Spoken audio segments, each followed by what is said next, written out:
사랑 내게 있네. 그 사랑이 날 채우네. 주는 내게 있네. 그대로 날 채우네. 성경의 숲을 걷다. 오늘은 신명기 5장입니다. 이스라엘 백성들은 하나님의 명령에 순종했기 때문에 요단 동편 땅을 순조롭게 점령할 수가 있었습니다. 이제 이스라엘 백성들은 모세의 설교를 듣고 난 후 요단을 건너 가나안 땅을 정복하러 갈 것입니다. 이들이 하나님의 율법에 순종한다면 가나안 땅 역시도 순조롭게 정복할 수가 있을 거예요. 신명기 4장 44절부터 두 번째 모세의 설교가 시작되는데요. 이 두 번째 설교는 28장까지 이어지고 있으며 신명기의 핵심적인 부분이기도 합니다. 과연 이스라엘 백성이 율법에 순종하여 가나안 땅을 정복할 수 있을까요? 바로 이 핵심 부분에 대해서 이스라엘 백성들이 어떻게 반응하느냐에 거기에 달려 있었던 것입니다. 오늘 신명기 5장에서는 율법의 핵심이라고 하는 십계명이 기록되어 있습니다. 모세는 이 십계명을 선포하기 전에 1절에서 3절까지 먼저 백성들에게 하나님의 말씀을 잘 순종할 것을 다시 한번 몇 가지로 이렇게 당부하고 있습니다. 첫째, 규례와 법도는 듣는 이들로 하여금 순종케 하기 위하여 주어진 것이라는 겁니다. 하나님의 말씀이 선포되는 것은 단순히 듣고 즐기기 위함이 아니라 순종케 하기 위함입니다. 참고로 히브리어 듣다라는 동사는 순종하다는 그런 의미를 동시에 가지고 있는 단어입니다. 둘째, 앞으로 선포된 규례와 법도는 하나님이 직접 주신 거라는 거예요. 당시 사회법은 신들이 준 것이 아니라 인간들이 만들어내었다는 생각이 팽배했던 고대 근동의 정서에서 규례와 법도를 하나님께서 주었다는 생각은 이스라엘에서만 발견되는 독특한 것이었습니다. 셋째는 이 율법은 이미 하나님께서 시내산에서 이스라엘 백성들에게 주신 것이었습니다. 모세가 선포하고자 하는 내용은 결코 새로운 것이 아니라 이미 40년 전에 하나님께서 이스라엘과 계약을 맺으실 때 지시하셨던 내용이었습니다. 그러나 넷째로 중요한 것은 이 율법은 이 순간 모압 평지에서 모세의 설교를 듣고 있는 출애굽 2세대들과 세운 언약이라는 사실이었습니다. 물론 이들은 40년 전에 어린 나이였거나 그곳에 없었을지도 모릅니다.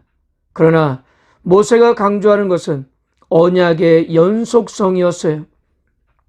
조상들이 하나님과 맺은 언약은 후손들에까지도 유효한 것이었습니다. 오늘이라는 말은 전형적인 신명기의 용어인데요. 하나님은 항상 어제의 이스라엘이 아니라 오늘의 이스라엘과 언약을 맺기를 원하셨습니다. 그래서 모세는 이들을 마치 시내산에 있었던 사람들처럼 그렇게 대하고 있었던 겁니다. 따라서 이스라엘의 공동체가 존재하는 한 공동체 속의 이스라엘 자손들은 그들의 조상들이 하나님과 맺은 시내산 언약을 준수해야만 그렇게 했던 것입니다. 자, 본문 4절부터는 본격적으로 십계명을 선포하고 있습니다. 이 십계명은 우리가 아는 대로 출애굽기 20장에도 기록되어 있습니다. 그래서 십계명의 자세한 내용은 제가 출애굽기 20장의 영상에서 잘 정리해 놓았기 때문에 그것을 참조해 보면 될 것 같고요. 오늘 신명기 5장에서는 십계명에 대한 출애굽기와 신명기의 차이점과 그리고 마지막으로 모세가 당부하는 이야기를 이렇게 정리해 보도록 하겠습니다. 방금도 말씀드린 대로 십계명에 대한 내용은 출애굽기 20장과 신명기 5장에 기록되어 있는데요. 그러나 그 십계명이 차지하는 위상은 많은 차이가 있습니다. 출애굽에서는 물론 십계명도 중요한 말씀이지만 그 외에 중요한 주제들을 많이 다루고 있습니다. 그러나 신명기에서의 십계명은 한마디로 신명기 기본 전체를 떠받치는 중추 신경 역할을 하고 있다면 우리는 보면 될 것 같습니다. 우리가 이미 공부한 대로 출애굽기는 크게 둘로 나눌 수 있는데 전반부는 애굽에서 시내산까지 오는 과정이고 후반부는 시내산에서 있었던 일을 기록하고 있는 겁니다. 여기서 하나님과 이스라엘 백성들은 언약을 맺었고요. 언약의 증거로 하나님께서는 율법의 핵심이었던 십계명을 주셨습니다. 그러나 출애굽기에서는 이것으로 끝나지 않고 모세에게 성막을 지으라고 주문하셨습니다.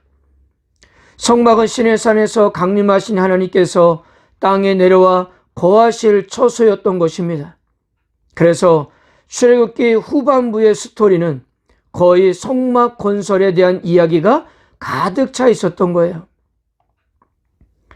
하나님이 성막 건축에 관련된 청사진을 자세하게 말해주시고 이스라엘은 그것을 실행에 옮겼습니다. 즉 시내산에 강림하셨던 하나님께서 이제는 성막성에 내려와 거하시고자 했던 거예요. 그래서 출애굽기는 성막을 중심으로 결성된 예배 공동체가 탄생되는 것으로 긴 대장정의 끝을 맺고 있는 것을 우리는 이미 보았습니다. 그러니까 출애굽기는 이스라엘 백성들이 애굽을 나와 성막을 통해서 그들과 함께 하신 하나님을 예배하는 공동체가 되는 과정을 그리고 있는 것입니다. 그러므로 출애굽기 이야기의 중심은 어디까지나 성막에 대한 청사진이었고 성막에 내려와 거하시는 하나님의 이야기였습니다. 거기에 십계명은 그 안에 자리하고 있었던 거고요. 그런데 신명기에서는 이 십계명에 대한 관점이 다릅니다. 일단 신명기에서 하나님의 산을 신의 산이 아닌 호렙산이라고 이렇게 불렀습니다. 물론 같은 산이지만요. 그리고 모세가 회상하는 하나님의 산 이야기의 클라이막스는 결코 성막이 아니었습니다. 신명기가 회상하는 호렙산의 이야기에는 성막을 짓고 세우는 스토리는 단 한 줄도 언급되어 있지 않습니다. 대신 본문이 전하는 하나님의 산 이야기는 온통 십계명을 해설하는 데 할애되고 있다는 겁니다. 한마디로 신명기는 십계명에 대한 해설이에요. 신명기 전체가 십계명을 해설하는 구조로 그렇게 되어 있기 때문입니다. 즉 신명기 5장에서 십계명이 나오고 그 뒤를 이어서 십계명을 해설하는 본문이 펼쳐지고 있는 것입니다. 특히 나중에도 확인하겠지만 신명기 12장에서 26장은 십계명 하나하나를 실생활에 적용하고 있는 내용입니다. 그래서 십계명을 원칙이라고 본다면 그 뒤에 해설되는 규례와 법도는 원칙의 적용이라고 그렇게 말할 수가 있는 것입니다. 출애굽기는 예배 공동체를 이루는 과정에서 십계명을 디딤돌로 삼습니다. 그리고 출애굽기의 관심은 예배 공동체의 구조인 성막에 있었습니다. 그러나 신명기는 정의와 공평이 이루어지는 사회를 이루는 일에 십계명을 토대로 삼습니다. 십계명이라는 주춧돌 위에 이스라엘 사회를 건설하고자 그렇게 했던 것입니다. 모세는 출애굽 2세대들에게 십계명을 선포하면서 이렇게 마무리했습니다. 32절에서 33절입니다. 그런즉 너희 하나님 여호와께서 너에게 명령하신 대로 너희는 삼가 행하여 좌로나 우로나 치우치지 말고 너희 하나님 여호와께서 너에게 명령하신 모든 도를 행하라. 그리하면 너희가 살 것이요 복이 너에게 있을 것이며 너희가 차지하는 땅에서 너희 날이 길리라. 이스라엘 백성들이 모세가 가르치는 법을 지키는 것은 여호와께서 그들에게 명령하신 대로 실천하는 것이었습니다. 이제 앞으로 그들에게는 이 말씀이 기준이 되어야 했습니다. 그래야 우측으로나 좌측으로나 치우치지 않게 되기 때문이었어요. 모든 도를 행하라는 의미는 하나님이 명령하신 말씀 안에서 너희는 걸어가야 한다는 그런 의미입니다. 그리고 이스라엘 백성이 하나님의 명령을 따라 살아갈 때 이어지는 결과로는 그들이 살 것이고 복을 받을 것이고 그들의 날이 길어질 거라고 그렇게 말씀하셨습니다. 사랑하는 성도 여러분, 우린 여기서 십계명의 준수가 하나님이 먼저 베풀어 주신 은혜에 대한 응답이라는 사실에 주목해야 합니다.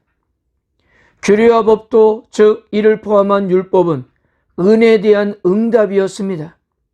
하나님은 이스라엘을 애굽의 종살이에서 구원시킨 다음 율법을 주신 것입니다. 이런 측면에서 율법은 구원의 길을 제시하는 것이 아니라 하나님의 은혜로 구원받는 사람들이 어떻게 하나님의 백성답게 살 수 있도록, 즉 거룩한 백성답게 살 수 있는 길을 가르쳐주고 있는 것입니다. 따라서 율법은 인간의 자유를 얽어매는 올가미가 아니라 하나님과 함께 살면서 그 원천에서 나오는 자유와 생명을 체험할 수 있게 보장해주는 든든한 울타리였던 것입니다. 그러므로 우리는 율법의 핵심이라는 십계명을 통해서 우리를 사랑하신 하나님의 지극한 사랑을 깨닫고 진정한 마음으로 하나님을 경외하며 거룩함으로 구별된 삶을 살아가야 할 것입니다. 그리고 무엇보다도 처음 하나님의 말씀을 받았을 때 두려움을 느꼈던 이스라엘 백성들처럼 두렵고 떨린 마음으로 하나님을 예배할 수 있는 우리가 되었으면 합니다. 사람의 가치를 재는 척도는 두 가지입니다.